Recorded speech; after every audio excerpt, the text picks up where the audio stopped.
Hello, welcome to another EagleSix test video. Today we're going to be testing this Tokyo Marine HK417, and this is going to be a DMR build.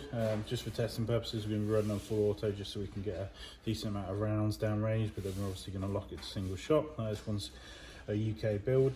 FPS wise, we measured 261 on 0.43, and obviously DMR sniper, we always recommend heavier ammos. That brings that under the limit there, for his sight limit. On 0.2s, we've got 405 FPS on 0.2s, but obviously you're not going to be running the gun on those.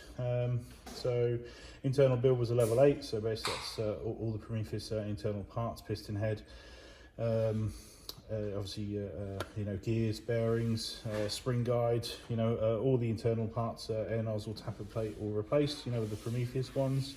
They're obviously really nice quality parts. And then we've done the R-hop on the 407mm barrel, which is obviously going to give you a decent range, and obviously we've tested it out range and we're getting a lovely range in shots on those 4.3s. And it's got a gate basic MOSFET, which obviously means that there's no possibility of lockups, and obviously a really fast trigger response. It's got the LX pin here, because obviously the original one potentially can fall out when you're sort of playing. And what else we've got beams modification that we've done to the stock here, and we're providing 2x2600 7.4 Vapex Tech lipos. And what else we got? Motor, we've put the ASG 30k motor, which is a nice quality high torque motor in there. So we're just going to get some shots down range, just make sure everything's working.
All tested. Hopefully it's everything you wanted in the build. Any problems, let us know, but otherwise we hope you enjoy it. So thank you very much.